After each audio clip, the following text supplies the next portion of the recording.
놓쳤던 뉴스 꼼꼼히 정리해드리는 뉴스야 시간입니다. 장혜찬 시사평론가 나와주셨습니다. 안녕하세요. 안녕하세요. 장혜찬입니다. 네. 방금 전까지 국회 상황 지켜보셨죠? 네, 지켜봤습니다. 네. 지금 시시각각 상황이 달라지고 있기도 하고 또 앞으로 어떤 일이 벌어질지 지금 본회의가 정회가 된 상황이죠? 네, 정회가 된 상황에서 한국당 의원들은 예산안 통과 후 국회의장석을 점거하면서 항의를 했고요. 날치기 예산 통과다, 예산을 도둑맞았다 이런 식의 표어를 외치다 현재로서는 문희상 국회의장실을 항의 방문한 것으로 알려지고 있습니다만 문희상 의장과 만남이 이루어졌는지에 대해서는 확인이 안 되고 있습니다. 더불어민주당 의원들은 지금 본회의장에 도착해서 착석을 했다고 하는데 문희상 의장이 아직 본회의장에 도착하지 않았기 때문에 오늘 내 추가적으로 본회의가 다시 열려서 법안 등이 상정될지 여부는 조금 더 지켜봐야 알 수 있겠습니다. 국회 본회의 상황은 지금 계속 시시각각 달라지고 있기 때문에 조금 이따 다시 한번 저희가 정리해 보도록 하고요. 지난 10월 독도 해역에서 소방 헬기가 추락해 5명의 소방 항공대원들이 순직하는 안타까운 사고가 있지 않았습니까? 오늘 합동 연결식이 열렸는데 문재인 대통령이 참석을 했어요. 네, 지난 10월 말이었죠. 응급환자 이송하던 소방 헬기가 독도 해상에 추락해서 소방대원 5명, 민간인 2명이 숨지는 사고가 있었는데 소방대원 2명과 민간인 1명을 찾지 못했지만 네. 유가족의 동의하에 사고 발생 39일째인 지난 8일 수색을 종료했습니다. 이에 오늘 오전 10시부터 소방대원 5명의 합동 연결식이 엄수가 되었는데요.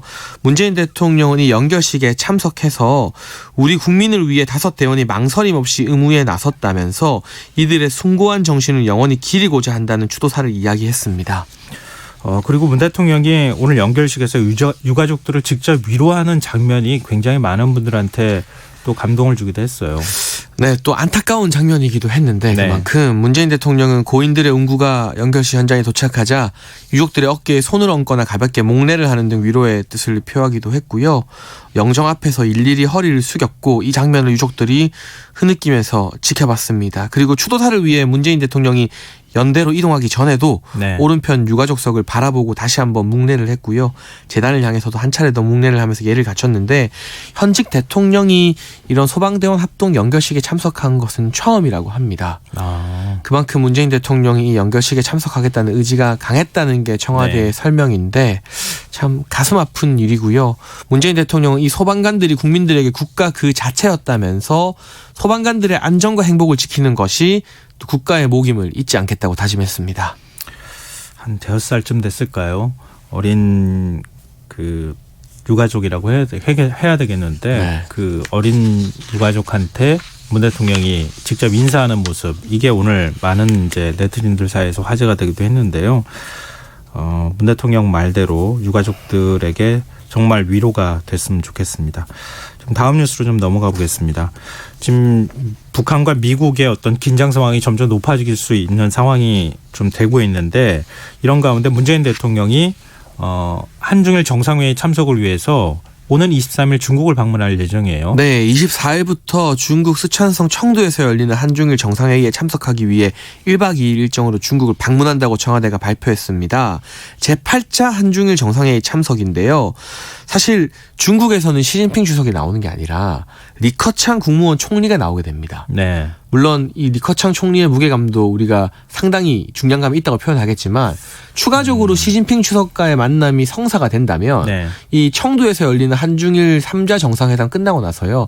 베이징에서 추가 일정이 잡힐 가능성도 현재로서는 조금 더 지켜봐야 되는 상황이라고 청와대 관계자가 말하고 있고요. 일단은 우리 한국 입장에서는 시진핑 주석하고 문재인 대통령이 정상회담을 하는 걸 원하고 있는 상황이라고 볼 수 있네요. 아무래도 시진핑 주석 만나게 된다면 네. 북핵 문제와 관련해서 또 한반도 평화와 관련해서 보다 밀도 있는 이야기 가능하지 않겠습니까? 네. 그런 부분 때문에 리커창 총리와의 회담 이후 시진핑 주석을 만날 수 있을 것인가 이 부분도 이번 한중일 정상회의 참석의 주요한 성과로 좀 지켜봐야 될 관전 포인트가 되겠고요. 네. 아베 총리 같은 경우도 3자 회담뿐만 아니라 양자 회담을 추진하고 있거든요. 중국 현지에서 한일 정상회담이 열리게 된다면 그동안 경색 국면에서 어느 정도 타협점을 찾은 듯 하다가 다시 한번 양국 간의 여러 진실 게임 공방이 벌어지지 않았습니까? 네. 지소미아 연장 종료라던가 무역협정, 실무회담 재개하는 부분 등과 관련해서 이 부분이 과연 탑다운 형식으로 풀릴 수 있을 것인지 귀추가 주목됩니다.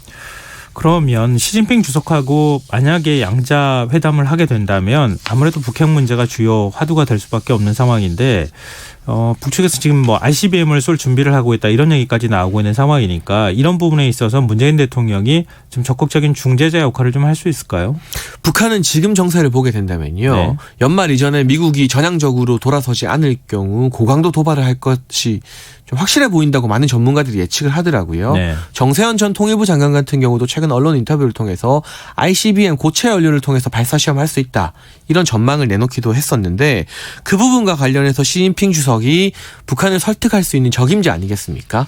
북한이 항상 다른 국가 말은 안 들어도 혈맹국가 또 형님국가로 생각하는 중국의 이야기는 많이 들어왔고 네, 그동안에 뭐 북미 정상회담을 하기 직전 직후 계속 시진핑 주석을 만나왔잖아요. 그렇죠. 항상 시 주석을 만나왔었기 네. 때문에 문재인 대통령이 시진핑 주석을 만나서 북한의 정세에 대한 정보를 듣는 것만으로도 사실 우리가 지금 아는 것보다 훨씬 더 많은 것을 알게 되지 않을까 하는 기대감이 있기 때문에 아무쪼록 청와대와 외교당국에서 시진핑 주석과의 만남을 주선하고 또 시진핑 주석이 한국에 안 온 지 참 오래되었어요. 네. 뭐 사드 갈등 이후로 해서 계속해서 이 방한 약속은 하고 있지만 구체적 일정이 안 잡히고 있는데 만약 만남이 성사된다면 시진핑 주석의 방한 초청까지도 다시금 할 수 있는 한중 관계의 모멘텀도 될 전망입니다. 또 얼마 전에 왕이 국무위원 외교부장이 방한하지 않았습니까? 네. 그것도 사실 좀 청신호다 이렇게 또 해석이 되는데 시진핑 주석하고 좀 만나서 좀 북한이 또 다른 어떤 도발이나 이런 행동을 좀 하지 않도록 좀 적극적인 중재 역할을 좀 했으면 좋겠습니다. 네, 왕이 부장 같은 경우도 4년여 넘어서 만에 한국을 찾았거든요. 네. 근데 시진핑 주석은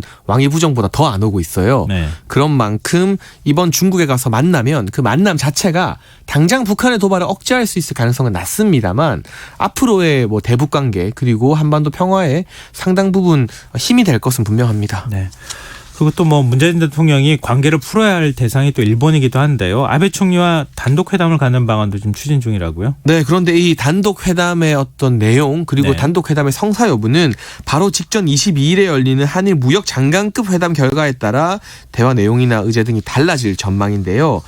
우리 정부는 지난달 22일 이 지소미아 종료에 대해 조건부 연기 결정을 내리면서 일단 최악의 파국은 면했지만 네. 향후 양국의 어떤 갈등 수위가 더 낮아지지는 않고 있어요.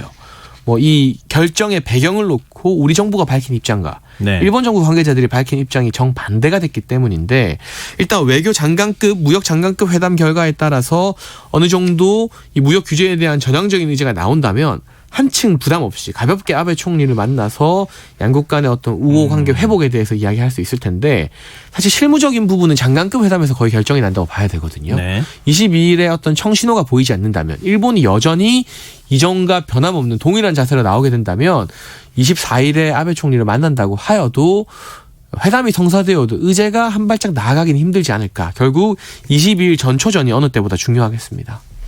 그러면은 양국 정상이 만났는데 뭔가 성과를 좀 가지고 와야 되지 않겠습니까? 일본 입장에서도 역시 마찬가지일 거고 일본은 뭐 지소미아 앞으로 계속 연장할 수 있도록 뭔가 확실하게 쐐기를 좀 박으려고 하는 것 같고 우리 입장에서는 수출 규제 문제 이번 기회에 다 풀어버리려고 하는 그런 이제 목적이 있을 것 같은데 그런 주고받기가 가능할 수 있겠는가 이 부분도 좀 지켜봐야겠습니다. 우선 20일 이전에 오는 16일 도쿄에서 수출 규제 관련된 한일 국장급 협의가 예정은 되어 있습니다. 네. 그러나 국장급 대화를 복원시켰다는 것은 의미가 있지만 이 정도 선에서 오가는 대화로 이렇게 복잡하게 엉킨 문제를 풀 거라고 기대하는 전문가들은 많지 않은 것 같아요. 네. 22일 장관급 회담을 더욱더 주목해야 되는 이유입니다. 네.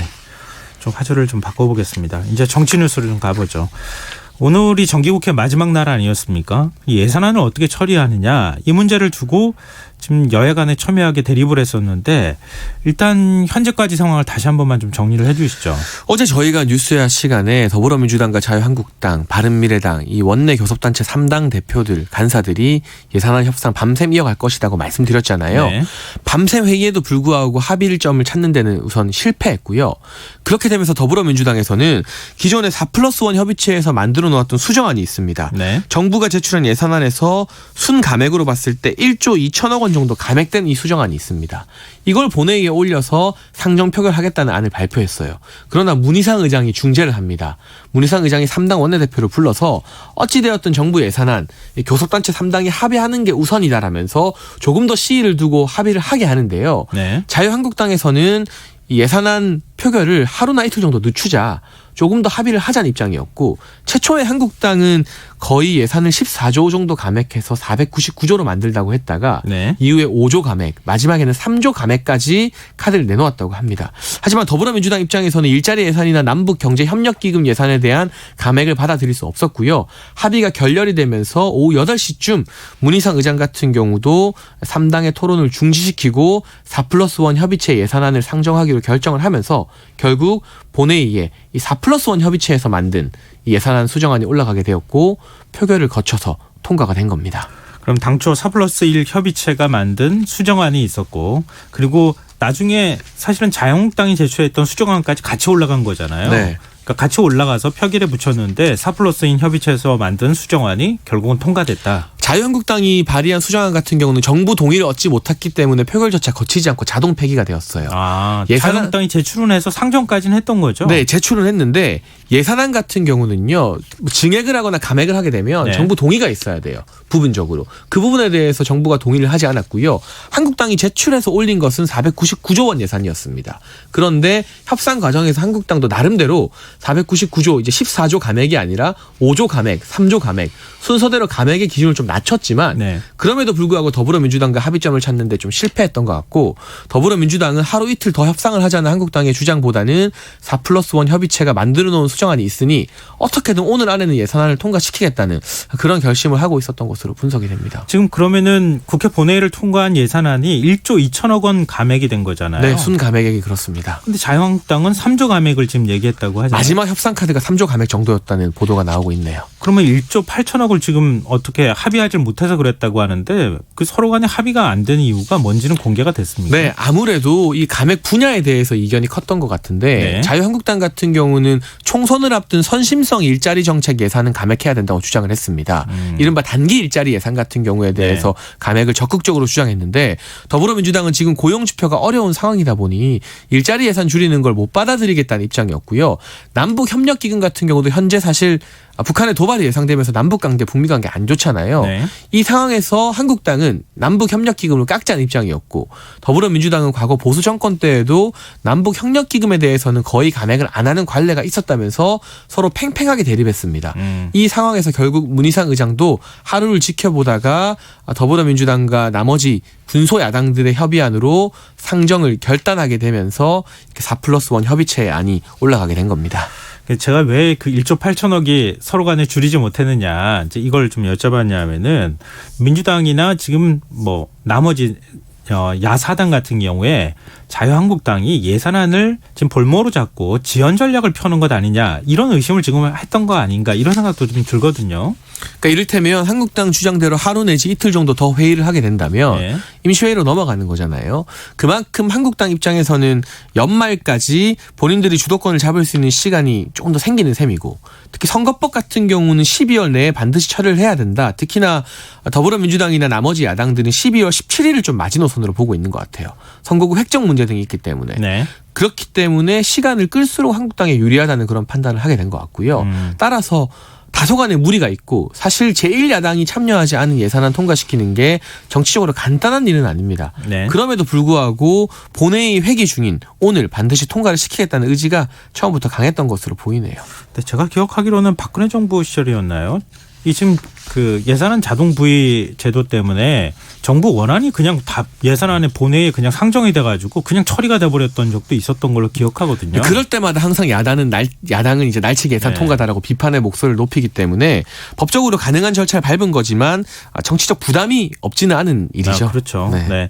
근데 자유한국당과 바른미래당은 지금 원천 무효를 주장하고 있는 거죠. 그러니까 바른미래당 같은 경우는 중재안으로 총 2조 정도 감액안을 제시했다고 해요. 네. 그럼 1조 2천억, 2조, 3조 이렇게 세 가지 안이 있었던 셈인데, 결국에는 바른미래당 중재안도 더불어민주당을 설득하지 못하게 됐던 것 같고, 좀 공교로운 게 원내 교섭단체 3당일 때는 오신환 원내대표가 참석합니다. 네, 그렇죠. 회의할 때. 네, 비당권파. 4+1 협의체할 때는 김관영 전 원내대표가 참석합니다. 당권파가 가고. 좀 이상하죠. 바른미래당 같은 네. 경우도 이런 웃지 못할 복잡한 상황이 펼쳐지고 있기 때문에 바른미래당 지금 원천 무효를 주장하는 것은 아무래도 비당권파의 입장인 것 같고요. 네. 당권파의 목소리는 조금 다르지 않을까 싶기도 하고, 네. 예산안 통과가 어쨌든 되어버렸기 때문에 원래대로 예산안이 합의가 되었다면 민생 법안에 대한 필리버스터는 다 철회하기로 약속을 했었거든요. 근데 지금 민생 법안 오늘 16개 정도 통과했는데 일단 급한 거는 뭐 통과했다. 네, 뭐 민식이법, 하준이법 비롯해서요. 나머지 지금 한 180여 개가 남아 있는 셈이잖아요. 네, 그렇죠. 여기에 대해서 한국당이 필리버스터를 철회하지 않겠죠. 아마 내일 당장 벌써 임시국회가 소집되어 있습니다. 소집 네. 예정입니다. 임시국회부터 이 필리버스터를 둘러싸고 여야의 강대강 대치가 벌어질 것 같습니다. 그럼 지금 뭐 내일 예상도 해주셨는데 임시회 내일 열리는 건 이미 기정사실이 된 건가요? 네, 소집을 이미 신청해 놓은 상태이기 때문에 네. 내일 열리게 됩니다. 임시회의는. 근데 그 민생 법안에 대한 뭐 필리버스터 들어가기 전에 지금 선거법하고 이른바 공수처법을 포함한 검찰개혁 관련되는 법안들 이게 먼저 올라가지 않겠어요? 네, 더불어민주당에서는 선거법을 최우선으로 상정하겠다는 입장인데요. 어차피 한국당이 필리버스터를 걸어놓은 목적이 선거법과 공수처법 맞겠다는 거 아니겠습니까? 네. 따라서 선거법과 공수처법 먼저 통과시킨다면 추후 나머지 민생 법안에 대한 필리버스터 동력은 약해질 거라는 게 더불어민주당의 관측이고요. 그렇죠. 반면 자유한국당 입장에서는 진짜 민생 법안 통과를 원하면 그거 먼저 올려야지 선거법, 공수처법 먼저 올리는 것은 더불어민주당이 민생 법안 통과에 관심이 없는 것이다라는 주장으로 맞서고 있는데 임시국회를 쪼개서 열게 되면요. 필리버스터가 무력화될 수 있습니다. 예를 들면 첫 번째 임시국회 회기에서 필리버스터가 종료되면 네. 그다음 회기에서는 필리버스터 대상 법안이 자동으로 표결 절차에 올라가게 돼요. 네. 여기에 또 한국당이 맞산다의 전략으로 무엇을 갖고 나오느냐. 수정 법안을 수백 개 제출하겠다는 거예요. 네. 그럼 이 해당 뭐 검찰개혁 법안이나 선거법에 대한 또 민생 법안에 대한 수정 법안을 수백 개 올리게 되면 필리버스터 할 수 있는 대상이 무한정 늘어나면서 계속해서 필리버스터를 할 수 있는 그런 법적 효력도 발생할 수 있다는 게 한국당의 해석이기 때문에 한국당 해석은 그런데 국회 사무처가 이미 다 해석을 해주지 않았나요? 국회 사무처는 그 부분에 대해서 안 된다고 예, 또 수정안은 원안의 네. 부수적인 것이기 때문에 그건 별도의 필리버스터 대상이 안 된다고 이미 유권 해석을 내리지 않았나요? 네, 그럼에도 불구하고 한국당은 수백 개의 수정안으로 임시국회 쪼개기에 맞선다는 입장이기 때문에 국회에서 잘하면 뭐 물리적 충돌이 일어날 가능성도 배제할 수 없는 거죠. 잘하면이 아니라 잘못하면이겠네요.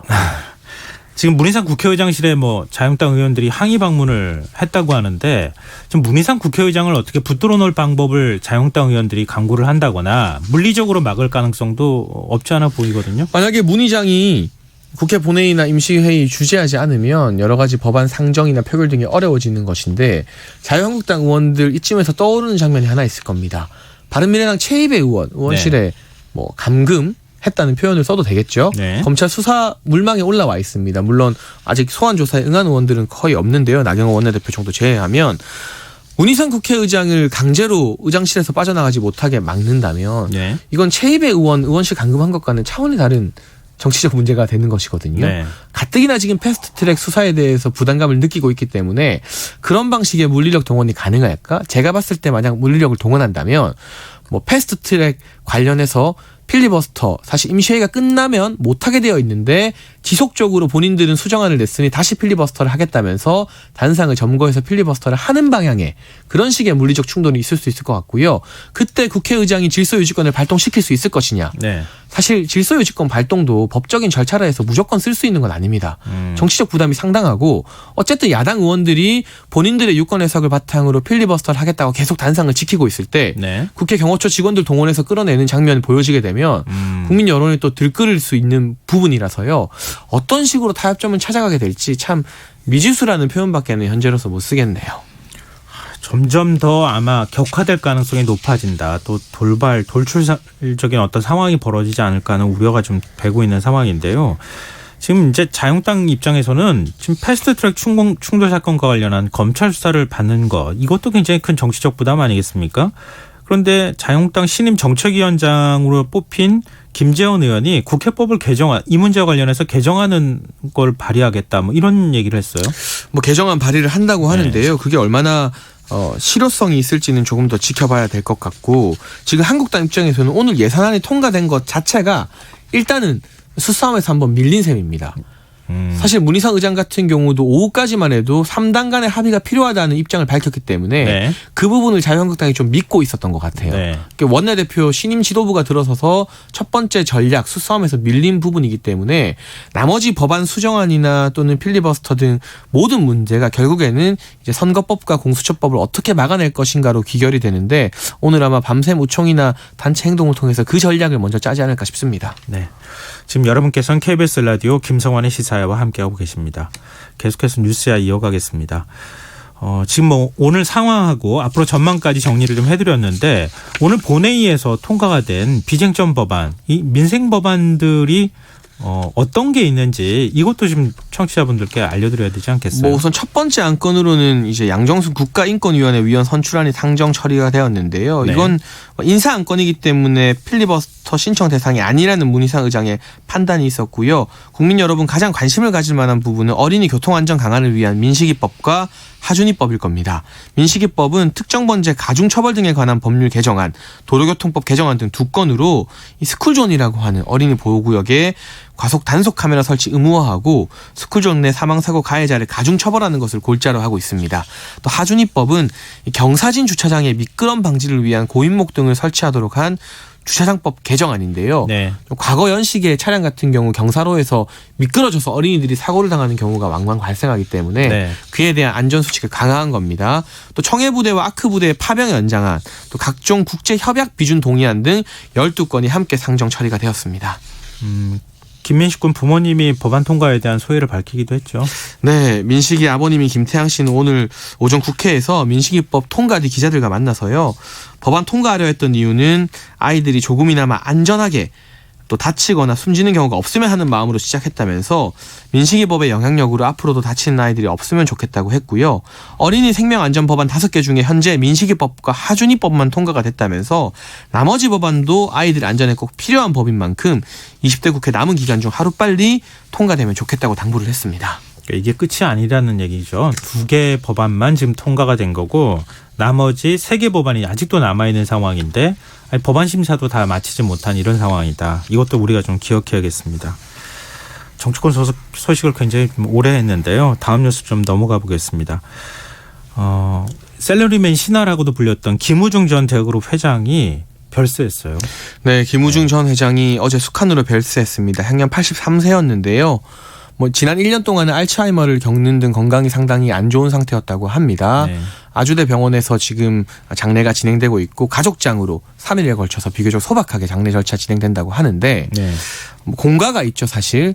우리 어떻게 보면 무역 신화를 쓴 그런 이 세계 수출, 경영이라고 네. 하는 세계 경영 맞습니다. 네. 네, 수출 주도 신화의 어떤 장본인이라고 할 수 있고 네. 그러나 재계서열 2위로 올라가고 1년도 채 안 되어서 IMF가 발발하게 되는데 그때 대우그룹의 분식 회계 그리고 여러 가지 부정 대출 등이 터지게 되면서요. 네.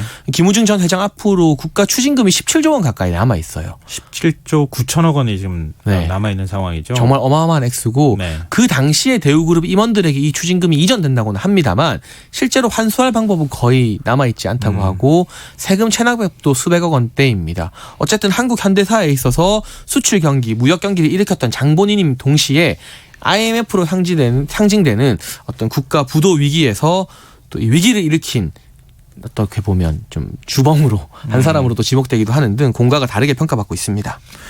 네, 사실 김우중 회장이라고 하면은 수출 진화를 쓰기도 했었고 우리나라 무역 상사라고 하는 그러니까 중소기업이라든가 우리나라 제품을 전 세계에 판매하는 역할도 하고 또 그 시절에 삼성이나 현대보다도 오히려 더 앞서서 전 세계 지사들을 만들고 해외에서 한 채용 인원만 15만 명이 넘을 정도로 그렇게 이제 공격적인 경영을 해왔던 인물이잖아요. 네, 여전히 중동이나 동구권에서는 대우라는 이름만 말해도 엄지손가락을 치켜 올릴 정도로 브랜드 가치가 많이 남아있다고 하고요.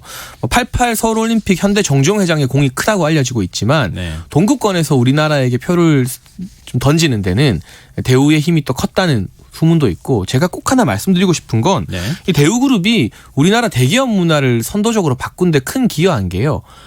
국내 최초로 주부 사원을 채용했고요. 1980년도에. 네. 그리고 여성 대졸자 공채를 최초로 실시한 기업이 바로 대우였습니다. 1985년이었죠. 그만큼 여성들의 사회 진출에 앞장서서 나섰던 게 대우그룹인데 아무래도 세계 각지에서 선진국의 기업, 여성의 사회 참여를 많이 보다 보니 당시 보수적이었던 분위기임에도 불구하고 여성 대졸 공채를 먼저 시행하는 등 그런 여성 친화적인 정책도 펼쳤다고 하네요. 네, 대우그룹이 사실상 해체되고 난 다음에도 대우맨이라고 해서 대우그룹 출신 인사들이 재계에 많이 남아 있었고 또 여전히 대우 신화에 대해서 나는 아직까지도 그 신화를 믿고 있다 이런 얘기를 저한테 들려줬던 기억이 나는데요. 또 반면 생각해 보면 그랬던 인물이 사실 수사를 받고 그러면서 또 해외로 도피하고 이런 모습들이 참 국민한테 실망스럽게도 또 비춰졌던 게 사실이에요. 그리고 시스템 경영이라기보다는 김우중 전 회장 1인에게 너무 의지한 경영이었기 때문에 네. 위기 상황에서 이 그룹이 제대로 돌아가지 않았다는 분석도 많고요. 대우그룹 관계자가 이런 말도 남겼다고 합니다. 투자는 받아오는데 재무 관리가 안 되는 기업이었다. 김우중 전 회장의 능력으로 여기저기서 자금은 굉장히 많이 가져오고 매출을 많이 내지만 좀 건전하게 재무 흐름을 관리하는 그런 능력이 취약했기 때문에 IMF 사태 때 무너지게 되면서 또 결과적으로 우리 국민들에게 큰 부담을 가중시키기도 했죠. 여러모로 역사에서 굉장히 다양하게 평가받을 만한 인물인 것은 분명합니다. 네. 마지막 뉴스로 가보겠습니다. 동행대 표창장 위조 등의 혐의로 기소된 조국 전 법무부 장관의 부인 정경심 교수 사건과 관련해서 검찰이 공소장 변경을 이제 신청을 했었잖아요. 근데 법원이 공소장 변경을 허가하지 않았어요. 네, 검찰이 최초로 정경심 교수 표창장 위조 혐의로 기소했을 때 드러났던 사실과 이후에 수사가 좀 속개되고 전개되면서 드러난 사실 등이 상당히 다른데요. 최초 공소장에는 뭐 성명 불상자, 미상 이런 표현이 나오는데 이후에 검찰이 변경 신청한 공소장을 보면 딸인 조민 씨 이름 등이 등장을 합니다. 네. 그리고 표창장을 위조한 방법 같은 경우도 조금 다르게 돼 있는데 네. 이 부분을 검찰이 추가로 증거로 제시했지만 법원에서는 완전히 다른 내용이다. 이렇게 되면 동일한 사건 공소장으로 볼 수 없다면서 변경 신청을 받아들여주지 않은 겁니다. 그러니까 그 표창장을 위조했던 시점도 달라졌고 추가로 이제 나중에 공소장을 이제 변경하려고 했을 때 그리고 위조한 방법도 직인 날인을 했다고 했다가 컴퓨터 이미지로 그걸 뭐 이어붙여가지고 뜯어가지고 붙였다 뭐 이런 식의 이제 편집을 했다고 하는 표현이 들어가 있고 그리고 그 표창장을 제출할 목적이라고 하는 것도 그것도 또 달라졌고 그러니까 동일성의 원칙을 인정할 수 없다. 이제 이렇게 재판부가 본 게 아닌가 싶은데요. 검찰의 입장은 어떻습니까? 네, 검찰은 동일성이 인정되는데도 공소장 변경 허가하지 않는 재판부 결정이 부당하다는 입장입니다. 2012년 9월 7일자 표창장 위조했다는 가장 중요한 기본 사실이 같고 관련한 일시나 장소 등 일부 사실만을 변경 신청한 것이라면서 기존의 관행을 봐도 이 정도 건에 대해서는 공소장 변경해주지 않았냐는 것인데 반면 법원에서는 검찰을 좀 꾸짖으면서요. 네. 내 판단이 틀렸을 수도 있는데 검찰 판단 틀렸을 수 있는 가능성을 왜 생각해보지 않느냐. 우선 나중에 선고가 나면 항소하라면서 심각할 경우에는 검사를 퇴정시킬 수도 있다는 경고 발언까지 했습니다. 네. 재판부와 검찰 사이에 어느 정도 감정 마찰까지 있었던 것으로 보여지는데 이로 인해서 당시 검찰의 기소가 무리했다는 주장도 힘을 얻게 되는 것 같고요. 반면 검찰에서는 이후 수사를 통해 추가 증거가 많이 보강된 만큼 이 공소장 변경이 불가해진다면 관련해서 재기소를 할 수 있을 가능성도 검토되고 있습니다. 그러면 지금 뭐 공소장 변경을 재판부가 받아들이지 않는다고 하면은 지금 검찰 입장에선 공소 취소해야 되는 상황으로 가겠네요. 공소 취소하고 사실 원칙적으로 하나의 사건 두 번 기소할 수는 없는데요. 네. 검찰에서는 재판부가 처음에 공소장에 기재한 것과 공소장 변경 바꾸려던 내용을 별개로 판단했기 때문에 재기소가 가능하다는 게 검찰의 해석인 것 같아요. 네. 그럼 이 1차 공소에 대해서는 취소를 하고요. 새롭게 기소를 할 가능성도 대두되고 있는데 법리적인 부분에 대해서는 조금 더 검토가 필요해 보입니다. 네, 사실은 검찰 입장에서는 동양대 표창장 위조 사건이 인사청문회 그 끝나는 날 그 밤에 지금 기소를 한 거잖아요. 그러니까 그 검찰 수사의 목적이 과연 뭐냐 이 부분에 대한 정당성을 가지고 다투는 것이기도 하기 때문에 검찰 입장에서는 상당히 좀 곤혹스러울 수도 있겠다는 생각이 들어요. 우선은 1심 그대로 유지하고요. 설령 1심에서 무죄 취지 등 선고가 내려지더라도 2심에서 공소장 변경에 대해 다시 한번 다투겠다는 게 현재까지 검찰 입장인 것 같고 그런 상황에 대해서는 공소시효 만료가 앞둔 그런 특이한 상황이 있었기 때문에 참작의 여지가 있다는 게 검찰의 입장입니다. 네. 지금 뉴스에 들으시면서 청취자분들이 의견 주셨는데요. 0024님. 순직한 소방대원들과 서로 양보 없이 싸우기만 하는 국회의원들의 모습을 보니 참 대조적이라는 생각이 듭니다. 상가 고인의 명복을 빕니다. 라는 의견 주셨고요. 5945님. 살기 바빠 정치에도 관심이 없었지만 현실의 불경기와 와닿는 이러저런 일들이 참 마음이 안 좋으네요. 예산안을 지켜보며 좀 더 국민들에게 와닿는 전략을 펼쳐주면 좋겠습니다. 청년에게 주는 정책 자금도 그걸로 취업에 도움이 되는 게 진짜 맞는지 궁금하네요. 답답한 현실에 두서없이 써보았네요. 라는 의견 주셨고요. 이하나사이님. 일하는 국회의원을 보고 싶은 국민의 마음은 언제나 충족이 될지요. 국민들도 한마음으로 여야가 협의하는 국회 모습 보고 싶답니다. 라는 의견 주셨습니다. 정치권의 얘기 참 귀담아 들었으면 좋겠습니다. 오늘 뉴스에 여기까지 하겠습니다. 지금까지 장혜찬 시사평론가였습니다. 고맙습니다. 감사합니다. 완자로 시작하는 말 완전히 완벽한 완두콩 완타치 김성환의 시사야. 평일 밤 10시 5분 여러분을 찾아갑니다. KBS 1라디오 김성환의 시사야. 김기현 전 울산시장 측근비리 수사를 맡았던 경찰 10여 명이 최근 관련 의혹을 수사 중인 검찰의 소환조사 요구에 불응한 것으로 확인됐습니다. 검경 갈등이 더 커지고 있는 상황인데요. 이런 가운데 청와대 하명 수사 논란의 중심에 서 있는 황운하 대전지방경찰청장이 어제 북콘서트 자리에서 하명 수사는 거짓 프레임이다라는 입장을 내놨습니다. 오늘 이슈와 인물을 더 깊이 들여다보는 인터뷰 시간에서는 그 당사자인 황운하 대전지방경찰청장과 직접 한번 얘기 나눠보도록 하겠습니다. 안녕하십니까? 예, 안녕하세요. 네, 어제 북콘서트가 있었다고 들었는데요. 예. 참석자들이 굉장히 많았다고 들었습니다. 예, 저도 깜짝 놀랐는데요. 예. 저는 한 분도 뭐 초청하거나 또는 뭐 문자 메시지를 보내거나 하는 방식으로 북콘서트를 알리지 않았거든요. 네. 그런데 뭐 통영에서, 목포에서, 여수에서, 강원도에서, 뭐 인천에서, 뭐 충북 괴산에서 막 이렇게 전국에서 오셨더라고요. 네. 그래서 저는 이제 이 검찰 개혁을 열망하는 국민들의 요구, 이것이 투영된 것 아닌가. 그리고 검찰 개혁이 이제 시대 정신으로 국민들에게 자리 잡았구나라는 것을 느낄 수 있는 자리였습니다. 네, 경찰들도 좀 참석을 했던가요? 보시면 좀 아시잖아요. 경찰이 극소수 보였습니다. 아, 많이 참석을 안 했어요? 예, 극소수. 아무래도 좀 부담스러웠을까요? 뭐 제가 오지 말라고 했고요. 예, 경찰은 오지 말라고 했고. 네. 그래서 그 참석한 경찰도 다른 지역에 있는 경찰이었습니다. 아무래도 지금 정치적인 사건이기도 돼버렸으니까 이미 그렇게 현직 경찰 같은 경우에는 뭐 참석 말라고 얘기도 하셨다고도 하고 또 실제로 참석하면 또 다른 논란이 있을 수 있으니까 좀 조심스러운 상황이었기도 했겠다 이런 생각이 드는데요. 지금 그 출간하시는 책이 검찰은 왜 고래고기를 돌려줬을까 이거잖아요. 예. 이게 어떤 내용입니까? 제목은 그렇지만 뭐 제가 경찰로서 공직자로서 살아온 삶의 이야기를 이제 후배들에게 또는 가족 친구들에게 책으로 남기고 싶은 내용들을 정리한 책입니다. 그래서 저의 경찰관의 삶을 기록으로 남기는 것은 저의 의무다라는 생각으로 책을 쓰게 된 것이고요. 네. 다만 제가 살아온 삶이 주로 검찰과 검찰 개혁 문제를 놓고 투쟁한 역사가 대부분이기 때문에 검찰 개혁 이야기가 많은 부분을 차지합니다. 그 중에는 뭐 고래고기 사건이라든지 지금 논란이 되고 있는 김기현 울산시장 부패비리 사건이라든지 뭐 이런 사건들도 책의 일부분을 차지하고 있습니다. 네.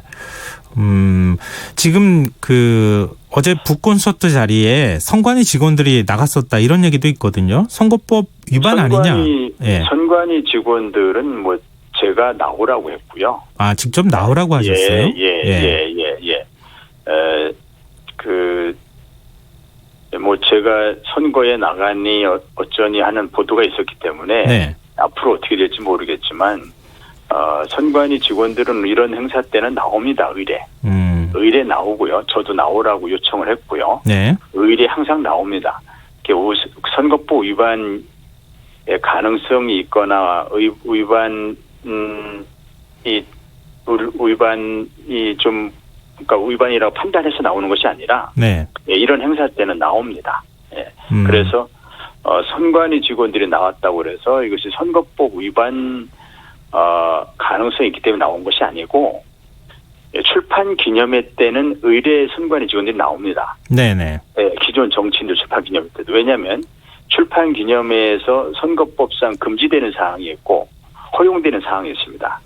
그래서 금지되는 사항은 그 점검하고 또 이 금지되는 사항이 이게 일어나려고 치면 그걸 제지하거나 경고하거나 하는 또는 증거를 수집하거나 하는 방법 이제 현장에 활동을 해야 하기 때문에 의뢰 나오는 겁니다. 근데 지금 이제 현재 공무원 신분 아니겠습니까? 예. 근데 이번 북콘서트가 사실상 총선 출정식이 아니냐 이런 비판적인 지적도 있는데요. 여기에 대해서는 어떻게 생각하세요? 그거는 그 선거에 나갈지 안 나갈지는 모르겠지만, 네. 예, 선거에 나간다 하더라도 그것은 이제 누구에게나 부여된 헌법상의 권리입니다. 네. 즉 출판의 자유가 있고, 예, 표현의 자유가 있고 언론의 자유가 있죠. 공무원에게도 마찬가지입니다. 공무원에게는 그것이 제한되는 건 아닙니다. 다만 공무원에게 제한되는 것은 공무원이 정치적인 중립성을 지켜야 한다는 것이죠. 네. 그래서 정치적인 중립성을 훼손하는 그런 발언이나 그런 내용이 없다면 하등에 문제될 것이 없는 것입니다. 지금 이제 정치 중립성 말씀하셨는데요. 자유한국당 쪽에서는 울산지방경찰청장으로 재직 시절에 이미 하명 수사를 했기 때문에 사실상 정치적인 수사를 한 것이나 다름이 없다 이렇게 주장을 하고 있거든요. 그거는 자유한국당 측의 소설이죠. 제가 무슨 하명 수사를 했고 무슨 정치 수사를 했습니까? 부패 비리 수사를 한 것입니다. 토착 비리 수사를 한 것뿐이죠. 자유한국당은 그것을 하명 수사니 선거 개입 수사니 하는 그 틀로 한번 몰아가보고 싶어 하는 것뿐이죠. 네. 그리고 김기현 시장 측은 피해자인 양 피해자 코스프레를 하고 싶어 하는 것뿐이고, 네, 그것은 거짓이죠. 지금 이른바 이제 하명 수사와 관련해서 검찰이 관련자들을 계속 소환 조사하고 있는 상황 아니겠습니까? 그럼 결국은 네. 청장님한테도 뭔가 소환 통보가 가지 않을까도 싶은데요. 혹시 조사 받으러 와라 뭐 이런 통보 같은 거 받은 적 있으세요? 예, 아직 연락은 없고요. 예. 저는 기본적으로 그 검찰이 지금 수사할 가치가 없는 사건을 두고 의혹이 제기됐다고 해서 네.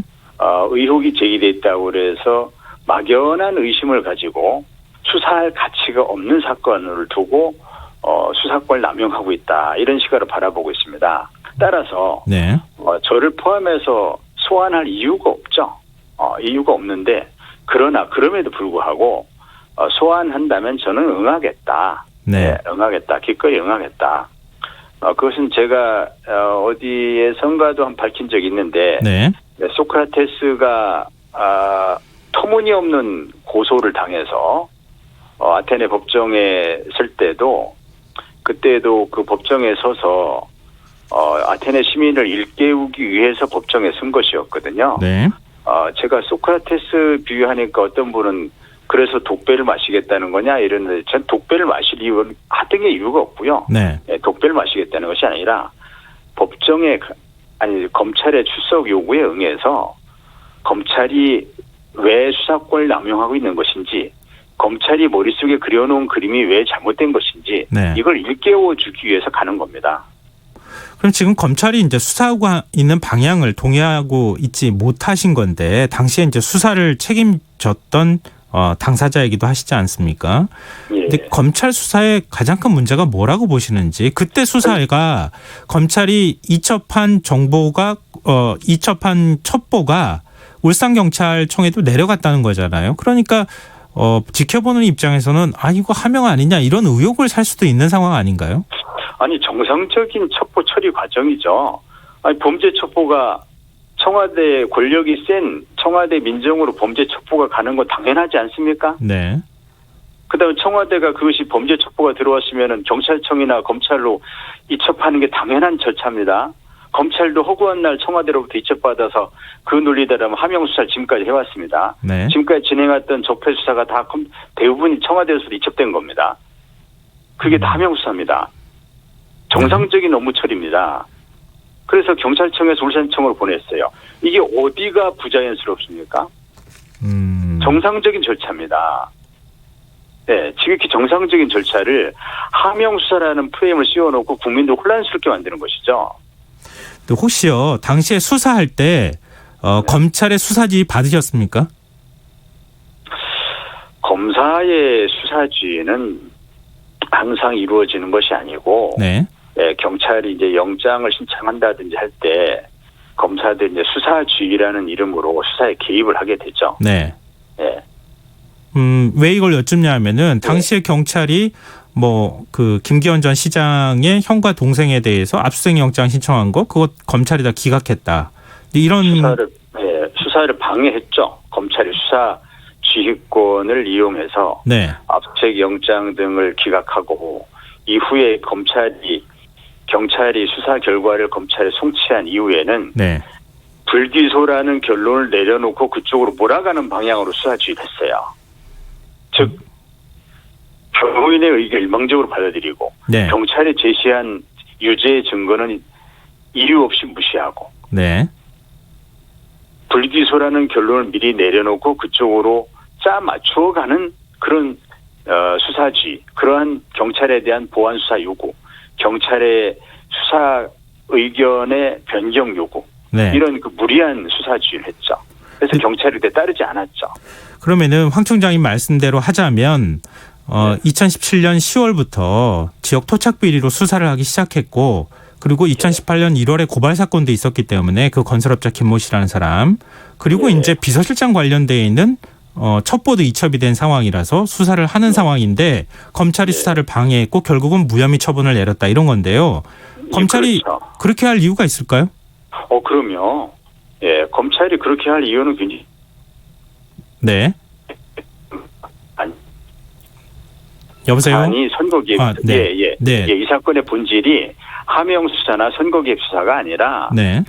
경찰의 정상적인 토착비리 수사를 네. 검찰이 수사 방해를 통해서 수사를 무력화시키고 나아가서 경찰의 수사 결과를 검찰이 불순한 의도로 불기소 처분해서 경찰의 수사 결과를 뒤엎다. 즉 토착비리를 덮어버렸다. 네. 이것이 이 사건의 본질입니다. 그럼 검찰이 왜 그렇게 했겠느냐? 예. 여러 가지 이유가 있죠. 가장 첫 번째 이유는 고래고기 사건에 대한 안갚음이죠. 고래고기 사건에 대한 안갚음. 두 번째는 황운하 청장 개인에 대한 공격의 어떤 발판을 마련하고 싶었겠죠. 네. 마침 자유한국당 측이 고발까지 해줬으니 네. 이걸 가지고 이게 되는 거든 안 되는 거든 이걸 가지고 어떻게 한번 사건을 만들어 볼까. 그러기 위해서는 일단 울산시청이 토착비리로 진행한 사건을 무리한 수사를 해야죠. 무리한 수사로 몰아붙여야 됩니다. 네. 무리한 수사야 그건 처음부터. 무리한 수사라고 결론 지어놓고 나면은 좀 공격할 거리가 생기겠죠. 네. 네, 그런 의도였다고 봅니다. 근데 황운하 총장님을 공격한다고 하기에는 지금 사건이 너무 커진 거 아닙니까? 청와대까지 지금 관련자들을 수사하고 있는 상황인데 이거는 그렇다고 보기에는 너무 커진 거 아닌가요? 그러니까 검찰이 초기에는 그런 의도를 가지고 사건을 갖고 있었죠. 네. 그런 의도를 가지고. 그런데 진행할 게 없으니까 아무 진행도 못하고 갖고 있었던 겁니다. 지금까지. 네. 갖고 있다가 그러다가 어느 시점인가 이 첩보가 울산경찰이 진행한 3건 중에 하나는 이제 첩보건인데 첩보가 경찰청에서 하달된 첩보라는 걸 알게 됐고 예. 경찰청은 또 청와대로부터 이첩받은 걸 알게 됐죠. 어느 시점에. 네. 이것을 검찰이 그러면은 이것을 어느 시점에 이것이 적절히 활용할까라는 이런 전략적인 판단이랄까 또는 검찰의 조직 이기주의에 매몰된 어떤 그런 어떤 사심이 개입된 판단이랄까 이런 걸 하다가 지금 시점이 청와대 민정을 공격하기에 딱 좋은 시점으로 판단한 것이죠. 그래서 이 시점에 청와대 민정도 공격하고 그러면은 청와대 민정을 가면 이 검찰 개혁을 추진 동력을 약화시킬 수 있는 효과를 거둘 수 있습니다. 네. 예, 페트 법안도 페트 법안이지만 페트 법안 말고도 검찰 개혁은 해야 될 게 많거든요. 네. 그러한 검찰 개혁을 추진할 수 있는 일종의 그 본부라고 볼 수 있는 청와대 민정을 공격하는 것이죠. 네. 그다음에 수사권 조정의 상대방인 경찰 수사를 공격하는 것이죠. 청와대의 하명이나 받아 수사하는데야 저기는 이렇게 공격할 수가 있는 것이죠. 이를 다목적 노림수를 노렸다고 봐야죠. 네. 근데 지금 이제 당시에 김기현 전 울산시장의 비서실장도 기자회견을 해서 주장하고 그랬지만, 그러니까 결국은 2018년 3월 16일 비서실장실을 압수수색하면서 사실 논란이 좀 커진 거잖아요. 근데 그 박기성 비서실장 주장으로는 당시에 언론 보도도 나오지 않았고 자기와 관련되는 얘기는, 그리고 소문도 지역사회에서 돈 적이 없다. 물론 이제 그 지역 일간지에서 사설을 쓴 거 보면 그렇지는 않았던 것 같긴 하지만 총장님께서는 이 부분에 대해서 어떻게 생각하십니까? 이런 주장에 대해서. 그런 것은 그 일방적인 주장이고요. 네. 일방적인 주장이고, 제가 울산청에 부임했을 때 울산 시장 형과 동생과 비서실장 등의 각종 부패 비리에 대한 소문이 만연했습니다. 네. 예, 그에 대한 토착 비리가 울산 시민들에게 널리 퍼져 있는 상황이었습니다. 그래서 그건 토착 비리 수사에 필요성이 있었던 시점이었죠. 네.